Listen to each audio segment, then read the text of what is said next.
போய்ட்டு வழக்கமாக சரக்கு அடிக்கிறதுக்கு போடா வா வாத்தியார அப்படின்னு குட்டையா அப்படின்னா சரக்கு 2 பாட்டில் எடுத்து தூக்கி அப்படியே அடிச்சுட்டாருன்னா அதுக்கு பிறகு அவரை இது பண்ண முடியாது, கண்ட்ரோல் பண்ண அந்த அளவுக்கு வந்துடும்.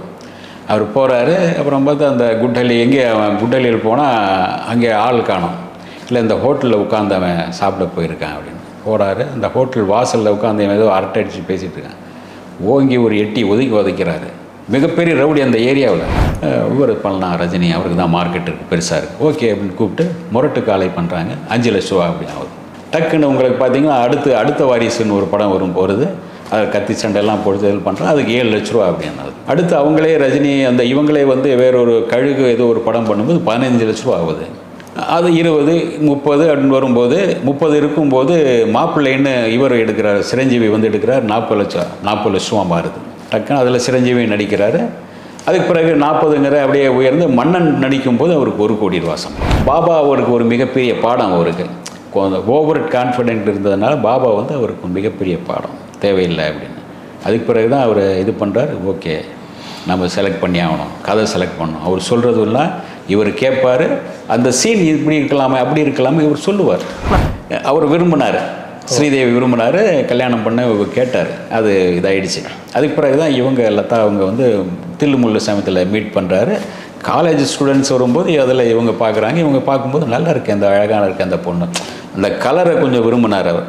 அந்த கலர் மேலே ஒரு ஈர்ப்பு இருந்தது. யாரை வேணாலும் பாராட்டுறாரு. உங்கள் படம் நல்லா இருந்துச்சு, இது பார்த்தேன் நல்லா. அது ஒரு பெரிய பெருந்தன்மை, பெரிய விஷயம் தானே. படத்தை பார்த்துட்டு உங்களை அந்த புது ஹீரோவை, புது டைரக்டரை கூப்பிட்டு பாராட்டுறது பெரிய விஷயம். ரெட்ரோலுக்ஸ் நெஞ்சங்களுக்கு வணக்கம். நான் உங்கள் கார்த்திக். இன்றைய சிறப்பு நேர்காணலில் நம்மோடு இணைந்திருப்பவர் கலைமாமணி மற்றும் மூத்த பத்திரிகையாளர் திரு சபிதா ஜோசப் அவர்கள். வணக்கம் சார். வணக்கம் சார். சார், இன்றைய தினம் பார்த்தீங்கன்னா சூப்பர் ஸ்டார் ரஜினிகாந்த் அவர்களுடைய பிறந்த நாள். இன்னைக்கு சூப்பர் ஸ்டார் அப்படின்னோடனே நம்ம எல்லாருக்கும் நிறைய சூப்பர் ஸ்டார் இருக்காங்க. சூப்பர் ஸ்டாராக ஆசைப்படுறவங்க இருக்காங்கன்னு சொல்லலாம். பாலிவுட் சூப்பர் ஸ்டார் இருக்காங்க, ஹாலிவுட் அப்படிலாம் நம்ம சொல்லும்போது, ஆனால் நமக்கு சூப்பர் ஸ்டார் அப்படின்னு சொன்னோடனே ரஜினிகாந்த் அவர்கள் தான். அந்த இமேஜ் தான் பெரும்பாலானோருக்கு அந்த இமேஜ் தான் முன்னாடி வரும்னு வச்சுக்கோங்க. சிவாஜி ராவ் கைக்வாட் இவர் தான் ரஜினிகாந்த் தான் இங்கே உருமாறுறார். அந்த விஷயம் எல்லாருமே நமக்கு தெரிஞ்ச விஷயம். அவர் பாலச்சந்திரட்ட போகிறாரு, அந்த மாதிரி விஷயம். தெரியாத பக்கங்கள், சூப்பர் ஸ்டார் ரஜினிகாந்த் அவர்களின் தெரியாத பக்கங்கள் அப்படின்னா நீங்கள் எதெல்லாம் சொல்லுங்கன்னா, நீங்கள் ஒரு பத்திரிகையாளராக இருந்திருக்கீங்க, நிறைய தடவை அவரை மீட் பண்ணியிருக்கீங்க, நிறைய நேரடி உரையாடல்கள் உங்களுக்கும் அவருக்கும் இருந்திருக்குன்னு சொல்லியிருக்கீங்க. தெரியாத பக்கங்கள்லாம் நீங்கள் என்ன சார் சொல்லுவீங்க ரஜினிகாந்த் அவர்களை பற்றி? அவருடைய அந்த சிவாஜி ராவாக இருந்த காலகட்டத்திலேருந்து நிறைய சம்பவங்கள் நிறைய இருக்குது. உங்களுக்கு பார்த்திங்கன்னா ஒவ்வொரு சம்பவமாக சிலது இன்னும் ஒரு சின்னதாக நான் சொல்லிடுறேன். உங்களுக்கு பார்த்திங்கன்னா நிறைய கோபப்படுவார். அவர்கிட்ட இருக்கிற ஒரு அதாவது அந்த நான் ஏன் அரசியலுக்கு வரலேன்னு அவர் சொன்ன காரணம் என்னென்னா, நிறைய கோபப்படுவார். டக்குன்னு நடந்தாகணும், அது சொன்னால் உடனே நடந்தாகணும். அவர் இந்த 5 இது நல்லா இருக்குல்ல அப்படின்னா, ஆமாம் 5 நல்லா இருக்குன்னு நீங்கள் சொல்லிடணும். ஒரு 5 நிமிஷம் கழித்து, சார் அது 3 தான் சார். ஆமாம் 3 இல்லை சாரி தப்பாக சொல்லிட்டேன். அது நீங்கள் அந்த ஃப்ளோவில் சொல்லும்போது டக்கு நீங்கள் சொல்லி ஆகணும். அந்த மாதிரி ஒரு கோபம் நிறைய வரும். அதாவது அந்த ஏறக்குறைய ஒரு கோபம் ஒரு பொறுக்கித்தனமான முகம் வரும். அந்த மாதிரி அதாவது கோபம் அந்த அளவுக்கு ஒரு ஆக்ரோஷமான ஒரு முகம் இருக்கும். அது அதெல்லாமே அவங்களுக்கு அவருடைய படிக்கிற காலத்தில் பெங்களூரில் இருக்கும்போதெல்லாம் நடந்திருக்கு அந்த மாதிரி நிறைய. அவர் அதிகமாக பயப்படுறது அவங்க அண்ணங்கிட்ட ஒன்று தான் பயப்படுவார், மூத்த அண்ணங்கிட்ட. அடுத்த அண்ணன் நாகேஸ்வராவிட்ட பயப்படமா, ஏன்னா பயப்படுவார். நாகேஸ்வரராவ் அண்ணன்கிட்ட அவர் சின்ன அண்ணங்கிட்ட பயப்பட மாட்டார். அவர் கொஞ்சம் சரிசமமாக கொஞ்சம் அன்பாக இருப்பாங்க. அவங்க அண்ணிக்கிட்ட ஒரு பயம் இருக்கும். ஏன்னா அவங்க தான் அம்மா மாதிரி. அவங்க அம்மா இவர் பிறந்த கொஞ்ச நாள்லேயே இறந்துட்டாங்க. அதனால் அவங்க அம்மா மேலே, அண்ணி மேலே ஒரு மிகப்பெரிய பாசம். அந்த மாதிரி அந்த இதில் ஒரு சமயம் உங்களுக்கு நாகேஸ்வரராவ் ஏதோ ஒரு மெட்டில் ஏதோ ஒரு ஏரியாவில் இருக்கிற ஒரு பெரிய ரவுடி. அந்த ரவுடி ஏதோ பேச்சு வாக்கில் நாகேஸ்வரராவ் அவங்க அண்ணனை அடிச்சிட்டார். ஓங்கி 4 அரை அடித்து அப்பிட்டு போயிட்டார். ரவுடிங்கிறனால இவங்களும் ஒன்றும் பண்ணலை. அவர் நைட்டு வர்றாரு. நைட்டு வந்த பிறகு எல்லாம் அமைதியாக இருக்காங்க, என்ன தெரியல. சரி, அப்புறம் அவங்க அண்ணன் வர்றதுக்கு முன்னே கொஞ்சம் சரக்கு போட்டு அண்ணன் வர்றதுன்னு தூங்கிடணும், அல்லது அமைதியாக உட்காந்து பேசிகிட்டு இருப்பார். பேசும்போது எல்லோரும் ஒரு மாதிரியாக இருக்காங்க, என்ன அப்படி இப்படின்னு சும்மா இருந்துட்டார். நைட்டு 10 மணிக்கிட்ட வந்தவுடனே இவர் டே சிவாஜி, என்ன இந்த ரவுடி நாராயணன் என்னை அடிச்சுட்டான்டா, ஏன் என்ன இந்த மாதிரி காரணம் அப்படியா அப்படின்னு பார்க்குறாரு. அவங்க அண்ணன் தூங்கின நேரம். சரி, அண்ணன் தூங்கின பிறகு ஒரு 10:30 மணிக்கு கிளம்புறாரு. பசங்களை கூட்டலாமான்னு பார்க்குறாரு, வேண்டாம். அப்புறம் நாளைக்கு வச்சுக்கலாம், நாளைக்கு பிரச்சனையாக போயிடும், ஒரு கவர்மெண்ட்டில் பகலில் பண்ணால் பிரச்சனையாக போயிடும் அப்படின்னு அவரே வந்து ஒரு சைக்கிள் செயினை எடுத்துக்கிட்டு கிளம்புறாரு. சைக்கிள் செயின் ஒரு பெல்ட் எடுத்து வச்சுட்டு நீங்கள் ஏறக்குறைய அந்த அந்த அந்த கெட்டப் பார்த்தீங்கன்னா தப்பு தாளங்களில் வரும். டாய் அப்படின்னு இந்த மீஸ் அப்படின்னு சொல்லுவாங்க, அந்த மாதிரி ஒரு கெட்டப்பில் ஒரு 2 சைக்கிள் செயின் எடுத்துகிட்டு அப்படியே கிளம்புறாரு. போயிட்டு எந்த குட்டல்லின்னு நினைக்கிறேன் அந்த ஏரியாவில் அந்த அங்கே அந்த ஏரியாவுடைய மிகப்பெரிய தாதான் ரவுடி. அங்கே போகிறார். அவன் போயிட்டு வழக்கமாக சரக்கு அடிக்கிறதுக்கு போடா வா வாத்தியாரே அப்படின்னு குட்டையா அப்படின்னா சரக்கு 2 பாட்டில் எடுத்து தூக்கி அப்படியே அடிச்சுட்டாருன்னா அதுக்கு பிறகு அவரை இது பண்ண முடியாது, கண்ட்ரோல் பண்ண அந்த அளவுக்கு வந்துடும். அவர் போகிறாரு. அப்புறம் பார்த்து அந்த குட்டலி அவன் குட்டலியில் போனால் அங்கே ஆள் காணும். இல்லை இந்த ஹோட்டலில் உட்காந்து அவன் சாப்பிட போயிருக்கான் அப்படின்னு போகிறாரு. அந்த ஹோட்டல் வாசலில் உட்காந்து ஏதோ அரட்டை அடிச்சு பேசிகிட்டு இருக்கான். ஓங்கி ஒரு எட்டி உதைக்கிறாரு. மிகப்பெரிய ரவுடி அந்த ஏரியாவில்.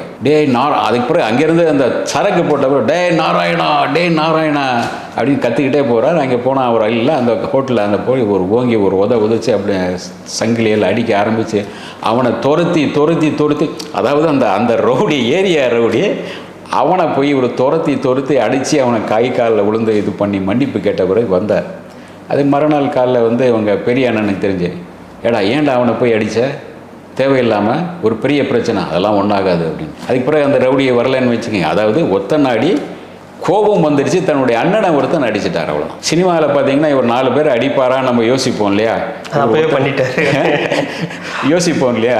இப்போ வந்து உங்களுக்கு ஒரு கோபம்னு வந்த பிறகு இந்த மாதிரி வர்றது உண்டு. அந்த மாதிரி கோபம் வந்துடுச்சுன்னா அது பண்ணுவார். இந்த மாதிரி நிறைய சமயங்கள் நடந்திருக்கும் அந்த சமயங்களில். இந்த பஸ் கண்டக்டராக இருக்கும்போது ஒரு ரொம்ப ஸ்டைலிஷான ஒரு பஸ் கண்டக்டராக இருந்தார். வந்து பஸ் வந்து 10A நினைக்கிறேன் அந்த பஸ்ஸோட இது இந்த கம்பர் 400 ரூபா சம்பளம் அந்த அவருக்கு சம்பளம். அந்த பஸ்ஸில் தான் வந்து கண்டக்டர் அப்படி நடந்துட்டு இருப்பார், இது பண்ணுவார். ஸ்டைலாக வந்து நின்று அப்படியே இதில் நின்று விசில் அடிக்கிறது உட்பட எல்லாமே பண்ணுவார். அவருடைய நண்பர் வந்து ராவ் பகதூர், அவர் தான் அவருக்கு நல்ல தோஸ்து. அவர் தான் வந்து இங்கே வரும்போது உங்களுக்கு தங்க சங்கிலியெல்லாம் அணிவிச்சு அனுப்புகிறார். ஏன்னா தங்க சங்கிலி எதுக்குடா வயிச்சுடா அப்படின்னா, அப்புறம் தான் இங்கே வந்த பிறகு ஒரு மாதம் அண்ணன் கொடுத்த செலவு 100 ரூபா மிச்சம், 100 ரூபா. அது அப்புறம் சம்பளம் 400 ரூபா. அப்புறம் இவர் கொடுத்த அந்த சங்கிலியை அடகு வச்சு சாப்பிட்டு மறுபடியும் அடுத்த மாதம் மறுபடியும் அந்த பணம் வரும்போது மூட்டி மறுபடியும் அடகு வச்சு அதுக்கு யூஸ் ஆச்சுன்னு சொல்லுவார். அது அந்த மாதிரி அவருடைய சின்ன லைஃப்லேருந்து நிறைய பயங்கரமான போராட்டம். அதே சமயத்தில் பார்த்தீங்கன்னா அவர் எடுத்து வச்ச ஒவ்வொரு அடியும் வந்து கொஞ்சம் தரமான ஒரு இதாக தான் இருக்கும். சின்ன ஒரு வந்தார், ஒரு சாதாரண ஒரு சின்ன படத்தில் தான் நடிக்கிறாரு. அவ்வளோ யாருமே கண்டுக்கல அவரை. அந்த படத்தில் நடிக்கும்போது பெருசாக இல்லை, நமக்கே பெருசாக தெரியாது, ஒரு சின்ன கேரக்டரில் வந்து போகிறார், அவ்வளோதான். பைரவி வீடு இதானா அப்படிங்கிறத டைலாக் மட்டும் 200 வாட்டி மனப்பாடம் பண்ணேன். ஆனால் பாலச்சந்தர் சார் பார்த்தா டப்புன்னு அது எல்லாமே மறந்து போயிடும். அது சிங்கம் வந்த மாதிரி அப்படின்பாரு. அந்த அளவுக்கு பாலச்சந்தர் அதே பார்த்தீங்கன்னா 3 படங்களுக்கு அவர் ஒப்பந்தம் பண்ணியிருக்காரு. எடுத்த உடனே 3 படங்களுக்கு ஒரு அந்த அளவுக்கு அவர் மேலே ஒரு நம்பிக்கை இருந்து இவன் வருவான் அப்படிங்கிற இது இருந்துச்சு இல்லையா. அந்த சீக்ரெட்லாம் பண்ணும்போது நல்லா இருக்கடா அப்படின்னா அவர் வந்து திடீர்னு அந்த டைலாக் பேசுவார், ஓடி போயிட்டு அங்கே சிகரெட் குடிச்சிட்டு மறுபடியும் வந்து வந்து நின்று பேசி சார் ஓகே சார் அந்த படபடப்பு அப்படியே இருந்துட்டும். அதாவது நீங்கள் ஒரு முறை ஓவியர் மாருதி சொன்னார், மற்ற ஆர்டிஸ்டெல்லாம் நீங்கள் கூட்டத்தில் பார்த்தீங்கன்னா யாரும் அந்த மாதிரி தெரிவாங்க, தொப்பை இன்னும் தெரியும். இவர் பார்த்தீங்கன்னா தனியாக தெரிவார். அப்படி நிற்கிற ஸ்டைல் தனியாக இருக்கும், அப்படி நடக்கிறது பார்க்குறது அப்படி டக்குன்னு வேறு மாதிரி இருக்கும். ஃபோட்டோகிராஃபர் பல பேர் சொல்லுவாங்க, ஃபோட்டோ எடுக்கணும் நமக்கு தான் அந்த நேரம் வேணும், டக்குன்னு போஸ் மாறிக்கிட்டே இருக்கும். இப்படி போஸ், அந்த போஸுக்கேற்ப உங்களுக்கு எடுக்கக்கூடிய சாமர்த்தியம் வேணும். இல்லைன்னா நீங்கள் வந்து ஒன்றும் பண்ண முடியாது. அது ஃபோட்டோகிராஃபர்ஸ் எல்லாம் சொல்லுவோம். ஏன்னா அது அந்த அளவுக்கு டக்குன்னு மாறிட்டே இருக்கும். எல்லாமே ஸ்பீடு தான். அதே மாதிரி உங்களுக்கு அந்த அவரே சொல்லும்போது சென்னைக்கு வரும்போது என்கிட்ட பாஷை கிடையாது, பணம் கிடையாது, ஏதோ பண்ணேன் வந்துட்டேன். அதுக்கு பிறகு வந்து கண்டக்டர் வேலையும் போயிடுது. அங்கே போயிட்டு கண்டக்டர் வேலையில் இருந்தார். அதெல்லாம் ஒரு பெரிய வேலையாக தான் நினச்சிட்டு இருந்தார். ஒரு முறை அந்த கண்டக்டர் வேலையும் போயிடுது. யாரோ போட்டு கொடுத்து நீ வந்து லாங் லீவ் போட்டு வந்து ஊரை சுற்றிக்கிட்டு இருக்கேன், அதனால் உனக்கு இந்த வேலை கிடையாதுன்ட்டான். 400 ரூபாயும் போயாச்சு. இப்போ அதுக்குன்னு இருந்த 400 ரூபாயும் போயாச்சு. இப்போ காசும் கிடையாது, என்ன பண்ணலாம் அப்படின்னு சொல்லும்போது சென்னைக்கு வர்றாரு. ஏதாச்சும் ஒரு கூலி வேலைக்கு போகுமா, இதுக்கு போகுமா, மூட்டை தூக்கலாமா, மைண்ட் அதாவது யார்கிட்டையாவது யாசகம் இல்லாமல் இப்படி பண்ணணும் அப்படின்னு யோசிச்சுட்டு இருப்போது. அதுக்கு பிறகு தான் பாலச்சந்தர் சாருடைய இது வருது. ஒரே நேரத்தில் உங்களுக்கு வந்து அந்த முதல் படத்தில் கண்டுக்கல, 2வது படத்தில் பார்த்தீங்கன்னா அந்த டீக்கேனா அப்படின்னு சொல்லும்போது உங்களுக்கு வேறு மாதிரி போயிடுதில்ல. வசந்த காலம் டக்குன்னு அவரை வேறு மாதிரி, அதாவது ஒரு வில்லனை வந்து ஜனங்க ரசித்து கொண்டாடினது இவரை தான் முதல்ல.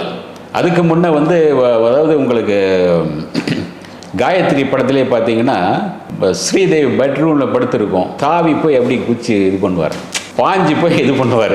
அது அதாவது ஒரு வில்லன், ஒரு ஹீரோயின். அதில் ஹீரோ பார்த்தீங்கன்னா ஜெய்சங்கர்.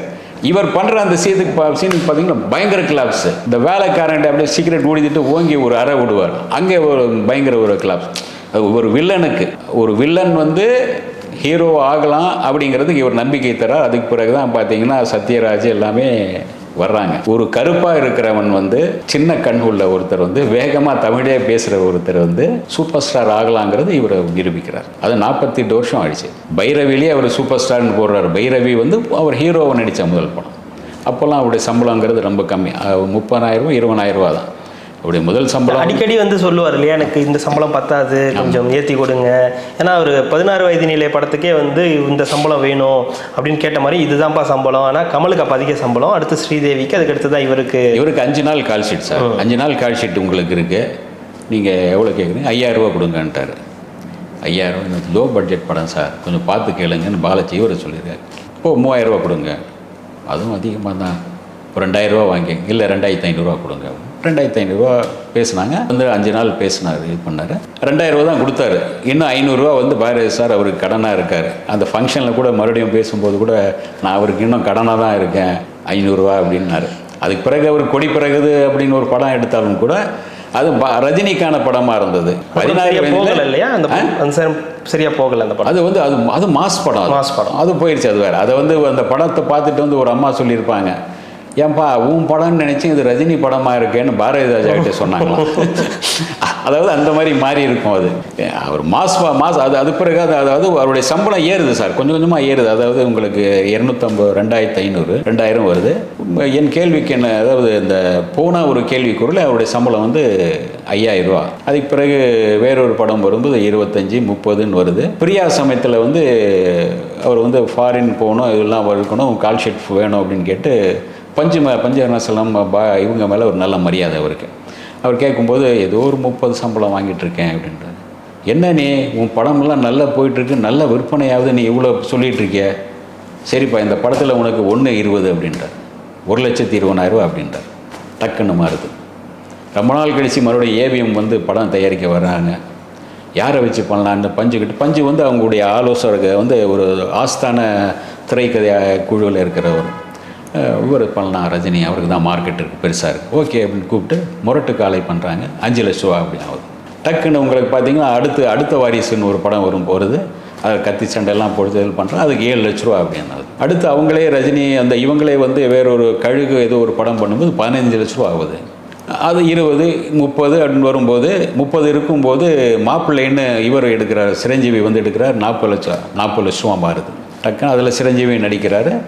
அதுக்கு பிறகு 40ங்கிற அப்படியே உயர்ந்து மன்னன் நடிக்கும் போது அவருக்கு 1 கோடி ரூபா சம்பளம். மன்னனில் 1 கோடி, மன்னன் 1 கோடி ரூபா. ஓ, அப்போ தான் ஒரு 1 கோடி. ஆமாம், 1 கோடி, மன்னனில் 1 கோடி. உங்களுக்கு பிரியாவில் வந்து 40வது படம் அது. பிரியா 40வது படம். ஆமாம், அதாவது சின்ன சின்ன படங்கள்லாம் இருக்கும்ல உங்களுக்கு, அந்த சதுரம், அப்புறம் வந்து ஒரு இந்த எங்கேயோ கேட்ட குரல், அப்படின்லாம் சின்ன சின்ன படங்கள்லாம் நிறைய வரும். அதிலெல்லாம் கம்மியான சம்பளங்கள் தான் வரும். இதில் வந்து வரும்போது 1 லட்ச ரூபா அப்படின்னு வருது. 1 லட்ச ரூபா. அதுக்கு பிறகு தான் அந்த வேறு படங்களில் கொஞ்சம் ஏறிட்டே போகுது, சம்பளம் ஏறிட்டே போகுது. இல்லை, நடுவில் இப்போ நம்ம நிறைய கேள்விப்பட்டிருக்கோம், அவர் வந்து பழைய ப்ரொடியூசர்ஸ்க்கு, பழைய நண்பர்களுக்கெல்லாம் படம் பண்ணி கொடுப்பாரு. இந்த அருணாச்சலம் படம்லாம், ஒரு 10 பேர், ஆமாம் 10 பேர் கொண்ட இருக்குள்ள எல்லாருக்கும் சேர்த்து ஒரு படம் பண்ணி கொடுப்பாரு. பாலச்சந்தர் சாருக்கு ஒரு படம் பண்ணி, முத்து படம் பண்ணி கொடுத்தாரு, கவிதாலயாக்காக ஒரு படம் பண்ணி கொடுத்தாரு. இந்த மாதிரியான விஷயங்கள் எப்படி அவர் பிளான் பண்ணுவார் சார்? ஏன்னா அவர் சில நேரங்களில் நம்ம வளர்ந்த நடிகர்கள் வந்து அதெல்லாம் பண்ண மாட்டாங்க. இப்போ முன்னாடி இருந்த அவங்களுக்கு உதவி செஞ்சவங்களெல்லாம் பெருசாக கண்டுக்க மாட்டாங்கன்னும் போது அப்படி ஒரு விஷயத்தை அவர் கரெக்டாக ஃபாலோ பண்ணி இவங்களுக்கெல்லாம் படம் பண்ணணும் அப்படின்னு. எம்ஜிஆர் கொஞ்சம் ஃபாலோ பண்ணுவார். எம்ஜிஆர் ஃபாலோ பண்ணி தான் இவர் பண்ணிட்டு வர்றாரு. மாதிரி உங்களுக்கு சின்னப்பா தேவர்னு வரும்போது அவர் 10,000 ரூபா தான் எடுத்துகிட்டு வர்றாரு. ஒரு பிளேமுத் காரோடு வர 10,000 ரூபா வச்சு படம் எடுக்கலான்னு இருக்கேன் அப்படின்னு வர்றாரு. சரி முதலாளி, எவ்வளோலாம் கட்டு எவ்வளோ, அந்த பணத்தை வச்சுலாம் ஒன்றும் பண்ண முடியாது முதலாளி அப்படின்னு. சரி கதை சொல்கிறார், நல்லா இருக்கு அப்படின்ட்டு பண்ணலாம் அப்படின்ட்டு என்ன பண்ணுறாரு, பத்மினியை கேட்டேன், அது வந்து ஷூட்டிங்லாம் நீங்கள் கோயம்புத்தூரில் வச்சுருங்க, அங்கே வந்து என்னால் நடிக்க முடியாது, இங்கே என்ன நிறைய படங்கள் நான் நடிச்சிட்ருக்கேன் அப்படின்ட்டாங்க. அப்படின்னு சொல்லும்போது அதுக்கு பிறகு பானுமதி அவரே வாய்ப்பு வாங்கி கொடுத்து பானுமதி இது பண்ணி ஃபைனான்ஸுக்கு இவர்கிட்ட சொல்கிறாரு, நாகிரெட்டியார்கிட்ட. அவர் தான் ஃபைனான்ஸ் பண்ணி அந்த படம் எடுக்கிறாங்க வைங்களேன். அதாவது ஒரு இது அவங்களுக்குள்ள நம்ம உங்களால் நான் வளரும்போது நானும் உங்களுக்கு பண்ணணும் அப்படிங்கிற மாதிரி. ஆரம்ப காலங்களில் இவர் வளர்கிறதுக்கு நிறைய பேர் உதவி இருக்காங்க. அந்த மாதிரி ரஜினி சார்கிட்ட நீங்கள் ஒருத்தருக்கு ஒரு காசு கொடுக்கணுமா ஏன் அப்படிங்கிற ஒரு இது கேள்வி இருக்கும். இவருக்கு காசு கொடுக்கணும்னா அதுக்கான ஆதாரம் இருக்கணும். இவருக்கு தரலாம் அப்படின்னு நம்பினா தான் கொடுப்பார். நான் கேள்விப்பட்டு ஒருத்தருக்கு அவர் டைலராக இருந்தார். கொஞ்சம் ஒரு 2 டைலரிங் மிஷின் தான் இருந்தது. கொஞ்சம் நிறைய ஆர்டர் வருது, நல்லா பண்ணலான்ட்ருக்கேன், பார்க்கலாம் அப்படின்னு அவர் சொல்லியிருக்கார். இதை கேள்விப்பட்டு என்ன பண்ணார், 30 தையல் மிஷின்லாம் வாங்கி கொடுத்தார். 30 தையல் மிஷின் அவர் வாங்கி கொடுத்துட்டார். யாருக்கும் தெரியாது, சத்தம் இல்லாமல் அதை. ஏன்னா அவர் பண்ணுற உதவி நியாயமாக இருக்கணும் அப்படின்னு நினைக்கிறார். அதனால தான் அப்படி பண்ணுறாரு. அதே மாதிரி உங்களுக்கு வி.கே. ராமசாமி உட்பட எல்லோருமே சேர்ந்து ஒரு அருணாச்சலம் படத்தை 10 பேர் சேர்ந்து பண்ணாங்க. 10 பேரை வச்சு கூட்டணியாக வச்சு அவங்களுக்கு 10 பேருக்கும் கொடுத்தாரு. அதே இவருக்கு வி.கே. ராமசாமி நடித்ததுக்கு ஒரு தனியாக ஒரு அமௌண்ட்டும் கொடுத்தார். அது இந்த மாதிரி ஒரு சின்ன இது இருக்கும். நிறைய படங்களில் பண்ணியிருப்பார். உங்களுக்கு ஒவ்வொருத்தருக்கு அவங்களுக்கு ஏதாச்சும் பண்ணணும் அப்படிங்கிறத ஒரு முறை ஏதோ ஒரு விளையாட்டாகவே ஒரு இது சொல்லுவாங்க. ஒரு கோலி விளையாடினார் ஒரு பையன் கூட அப்படின்னு, ஷூட்டிங் ஸ்பாட்டில் கோலி விளையாடி தோத்துட்டா நான் இவ்வளோ தர்றேன் அப்படின்னு. தோத்துட்டு அவனுக்கு 10,000 ரூபாய் என்னமோ கொடுத்தாரு அப்படின்னாங்க. ஏன்னா அவனுக்கு பணம் கொடுக்கணும், அவனுக்கு தேவை இருக்குதுன்னு தெரிஞ்சிருந்தது. காசாக கொடுத்தீங்கன்னா அந்த காசோட மரியாதை தெரியாது. சில பேர்கிட்ட கடன் கேட்டிங்கன்னா உடனே கொடுக்க மாட்டாங்க. காசோட மரியாதை தெரியும் போது தான் உங்களுக்கு வாங்கின பணத்தை மறுபடியும் கொடுக்கணும்னு உங்களுக்கு தோணும். கேட்டவுடனே கொடுத்தோம்னா அந்த காசோட மரியாதை உங்களுக்கு தெரியாது. அந்த இதோடு அந்த பையனுக்கு அதுக்கு உதவுனார் அப்படின்னு நான் கேள்விப்பட்டிருக்கேன். இந்த மாதிரி சின்ன விஷயங்களில் வெவ்வேறு அவர் நேரடியாக இல்லாமல் இப்படி பண்ணுவார். அதே சமயத்தில் உங்களுக்கு அவர் நண்பர்களோடு இதெல்லாம் வீட்டில் இருக்கும்போது ஒரு மீனாட்சி ஆட்சி மாதிரி தான் அது. வீட்டில் போகும்போது நீங்கள் போனீங்கன்னா வாங்க அப்படின்னா இருக்கீங்களா அது இவ்வளோ அப்படியே போயிடும், சத்தம் இல்லாமல் அப்படியே போயிட்டு டீ காஃபி கொடுத்து போயிட்டாங்க. அதுவே நீங்கள் இதில் போகும்போது உங்களுக்கு அங்கே வந்துட்டிங்கன்னா கல்யாண மண்டபம் வந்துட்டிங்கன்னா பயங்கர குஜாலாக இருப்பார். பயங்கரமாக நல்லா பேசுவார், இது பண்ணுவார். உங்களுக்கு என்ன சாப்பிட்றீங்களோ அதெல்லாம் சாப்பாடு வந்துடும். நல்லா ஜாலியாக பேசி சிரிச்சு உங்களுக்கு மனம் விட்டு பேசி அனுப்பிடுவார். அதே சமயம் அவர்கிட்ட இருக்கிற ஒரு என்ன இதுன்னா, எஸ்எஸ்சி தான் என்கிட்ட சொன்னார். லாஸ்ட் டைம் இந்த பஞ்சாயத்தில் நடக்கும்போது சொன்னார். நான் சமீபத்தில் கூட மீட் பண்ணேன் அவரை. எப்போவுமே அவர் மீட் பண்ண போகும்போது மாடியில் இருப்பார். அதாவது இந்த ஓலை குடிசை மாதிரி ஒரு சின்னது இருக்கும் அந்த கல்யாண மண்டபத்தில். மாடியில் இருப்பார். நான் வந்துட்டேன் அப்படின்னா டக்குன்னு இறங்கி கார் கதவை திறந்து விட்டு வாங்க சார் அப்படின்னு கூப்பிட்டு போவார்.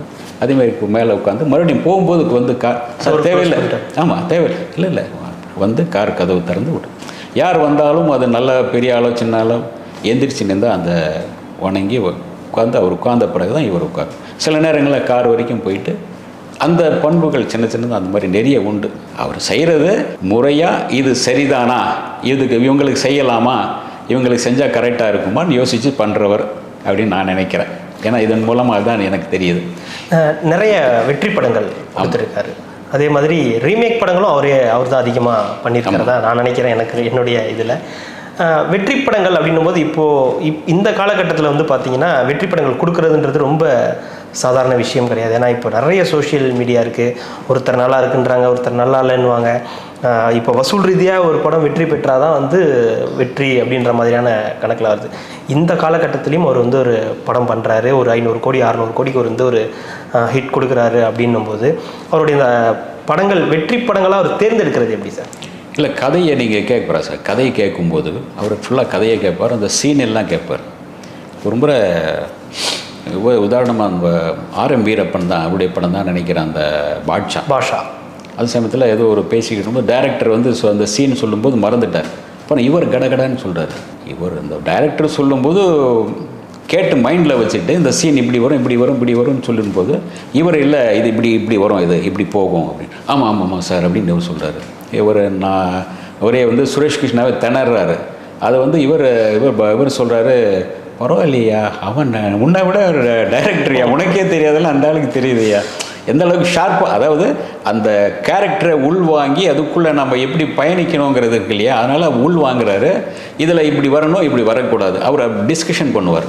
இல்லை இப்படி வரக்கூடாது, இப்படி வரணும் அப்படின்னு. இவர் கூட நம்ம கே.எஸ். ரவிக்குமார் கூட சொல்லியிருப்பார். ஏதோ முத்து படத்தில் பண்ணும்போது ஏஆர் ரஹ்மான் பார்க்க போனோம், இந்த சீன் அவரும் வந்துட்டார், ரஜினி சார் வந்துட்டார், என்ன அப்படின்னு நான் சீன் சொல்கிறேன், இல்லை இல்லை இந்த சீன் இப்படி வரும் அப்படின்றாரு. அப்போ வந்து எழுந்த அளவுக்கு அவர் கவனித்து வச்சுருக்காரு பாருங்க அப்படின்னு. அதுதான் இவர் வந்து நீங்கள் இன்னொரு உதாரணம் பாருங்கள், ரஜினி சார் இங்கே வரும்போது அவருக்கு பாஷை தெரியாது, கன்னடா தெரியும், ஹிந்தி தெரியும், இங்கிலீஷ் தெரியும். தமிழ்நாட்டில் இருக்கணும், நீங்கள் தமிழ்நாட்டில் இருக்கணும், தமிழ் பேசணும், நல்லா பேசணும், அப்போ தான் நீங்கள் வளர முடியும். அதுங்கிறத நல்லா தெரிஞ்சுட்டு அவருடைய ஒவ்வொரு மீட்டிங்லேயும் பார்த்தீங்கன்னா ஒரு குட்டி கதை சொல்லுவார்.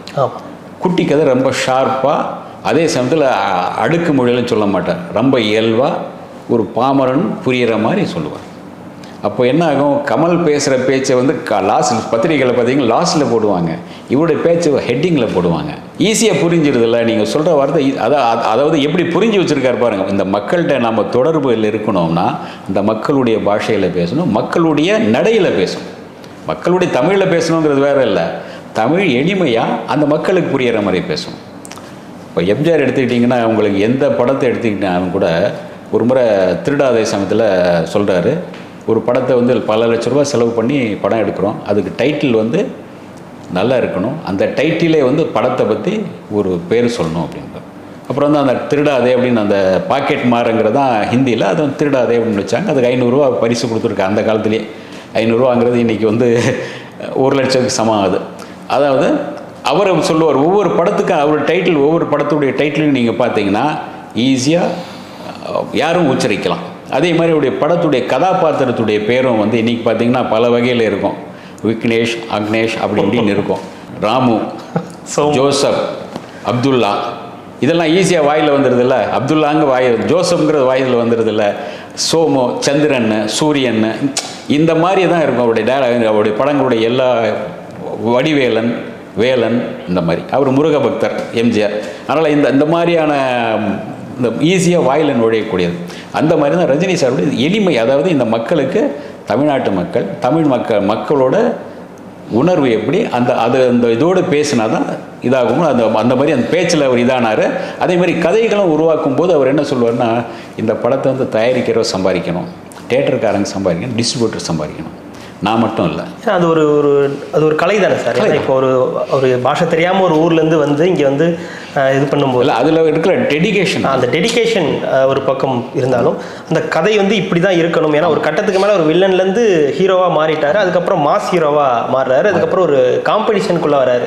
ரஜினி கமல் அப்படின்ற ஒரு காம்படிஷனுக்குள்ளே வராரு. அப்போ கமல் ஒரு படம் பண்ணும்போது அதுக்கு ஈக்குவலாக இவரும் ஒரு படம் பண்ண வேண்டிய ஒரு கட்டாயம் இருக்குது. இவருக்கு விருப்பம் இருக்கோ இல்லையோ, கமல் ஏற்கனவே வந்துட்டார், அல்ல ஏற்கனவே இருக்காரு. ஆனால் காம்படிஷன் போது இப்போ ஹெவி ஆகிடுது. கமல் கூட அப்படின்னும் போது இன்னும் அதிகப்படியான இருக்குது, அதிகப்படியான உழைப்பை கொடுக்க வேண்டியதாக இருக்குது. பக்கத்தில் ஒரு கதையில் செலக்ட் பண்ண வேண்டியது மிக முக்கியமான ஒரு இடமா இருக்குது. அது சொல்லும்போது என்ன ஞாபகத்துக்கு வருதுன்னா, இந்த கபாலி படம் அவர் பண்ணும்போது வந்து இதில் நீங்கள் பண்ணுறதுக்கெல்லாம் நிறையா இருக்குது, எனக்கு இதில் ஒன்றும் இல்லையே அப்படின்றத திரும்ப திரும்ப சொன்னார் அப்படின்றத சொன்னார். அதில் ரொம்ப குறிப்பாக இருப்பார், இந்த மாஸ் சீன்ஸில் ரொம்ப குறிப்பாக இருப்பார். எப்போ ஆமாம், மாஸ் சீனில் கரெக்டாக இது பண்ணியிருப்பார். உங்களுக்கு வந்து கபாலி வந்துட்டான்னு சொல்லு, அந்த அவருடைய அதுக்கான டைலாக்லாம் வரும்போது வேறு மாதிரி அப்படியே இதாச்சுது.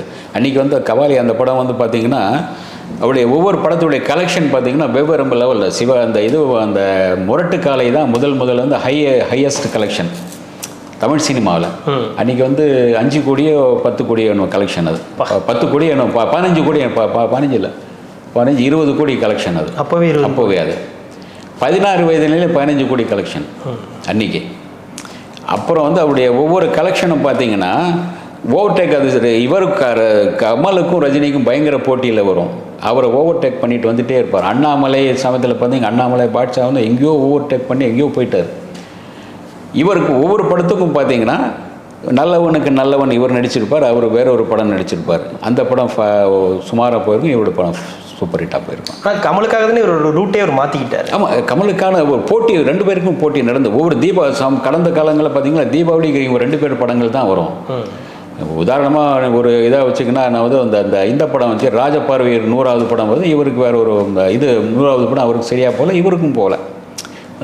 ஏன்னா அது காரணம் வந்து அவர் தனக்கு பிடித்த ஒரு ராகவேந்திர சுவாமி மாதிரி நடிக்கணும்னு நினைச்சாரு, அதுக்காக அதை எடுக்கப்பட்டது வேறு தான்.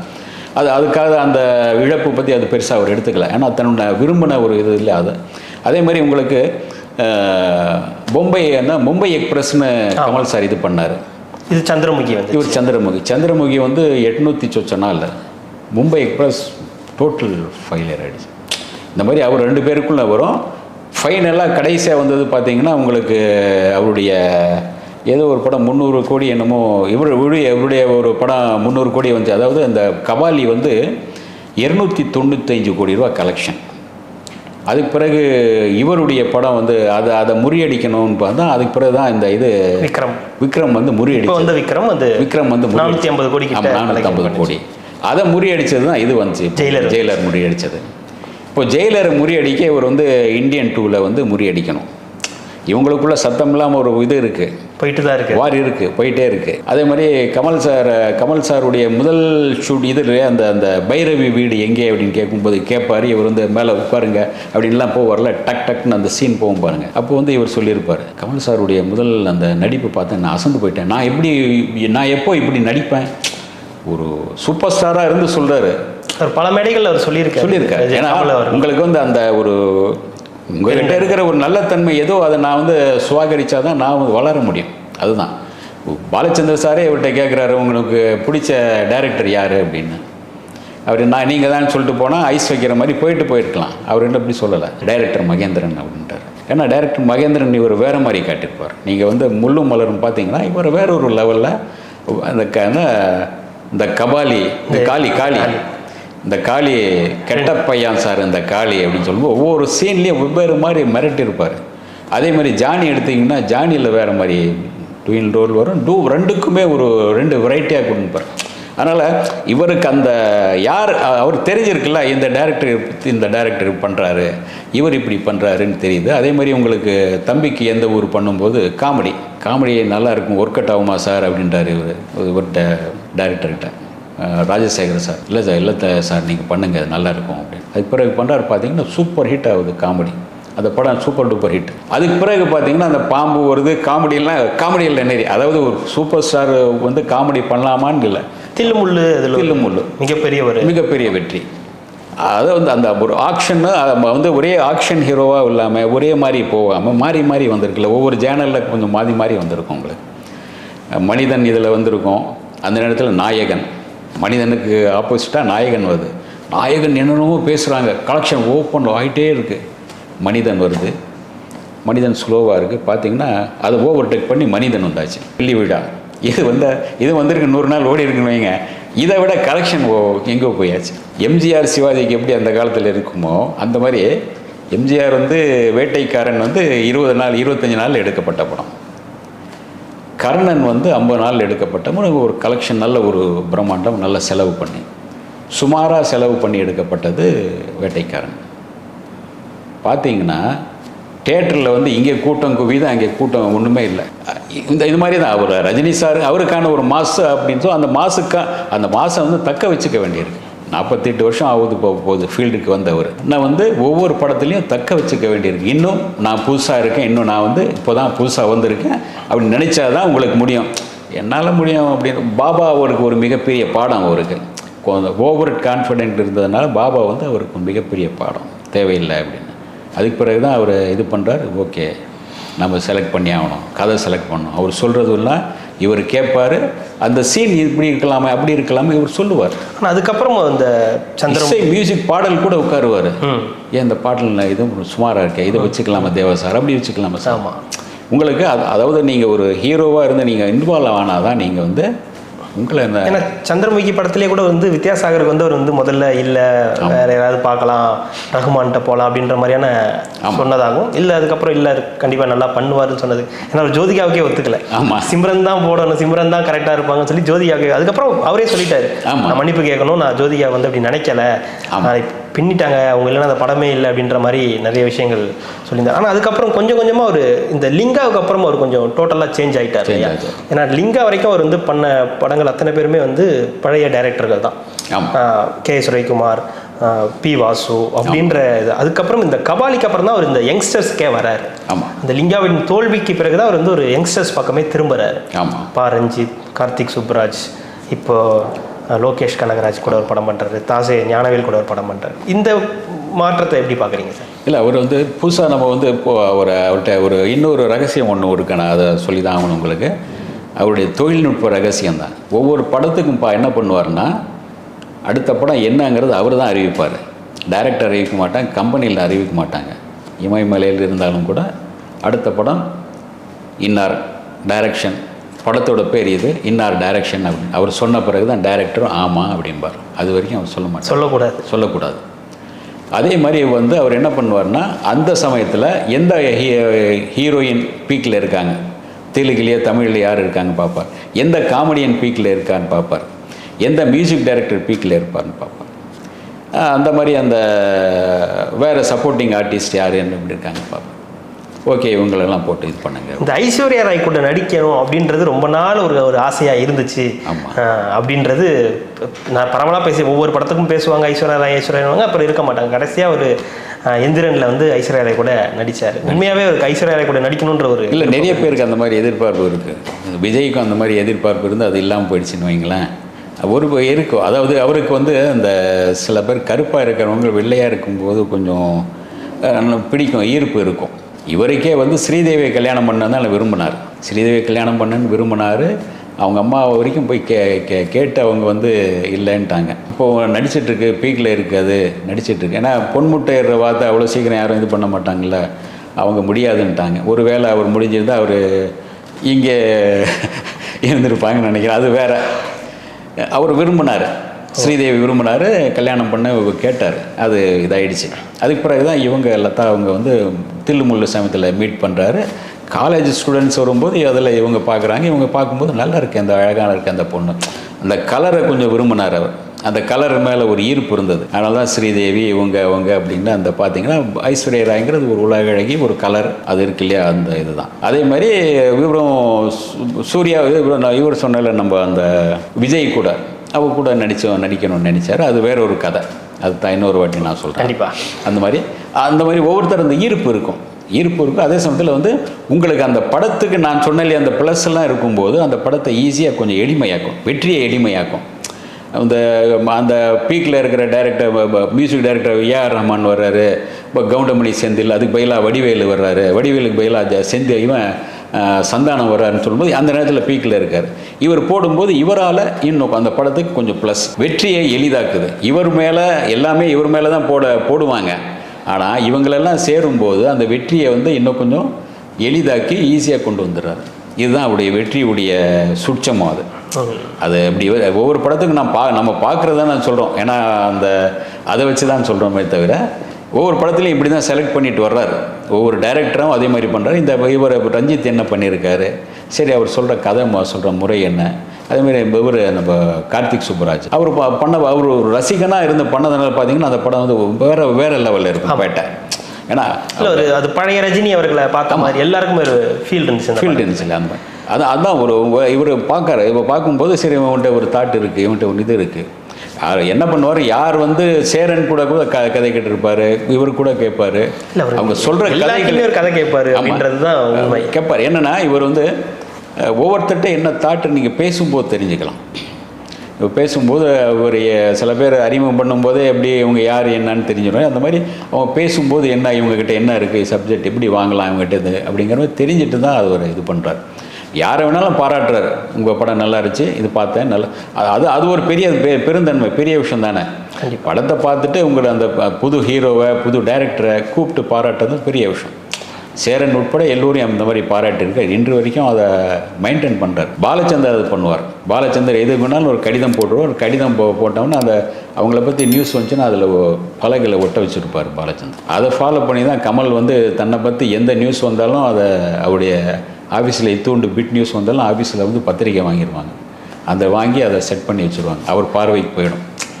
இது வந்து நீங்கள் வந்து ரொட்டீனாக நீங்கள் கவனிச்சுட்டே இருக்கீங்க. ஃபீல்டை கவனிக்கிறீங்க. ஃபீல்டில் இப்போ என்ன படம் ஓடுது, யார் சக்ஸஸ் பண்ணுறாங்க, யார் மியூசிக்கு நல்லா இருக்குது, யார் பாடல் நல்லா எழுதுகிறாங்க, இதெல்லாம் கவனிக்கும் போது நீங்கள் நிற்க முடியும். இல்லைன்னா உங்களுக்கு வந்து எதோ புயல்லையோ ஒரு சின்ன காற்றுலையோ நீங்கள் அடிச்சுட்டு போயிடலாம்.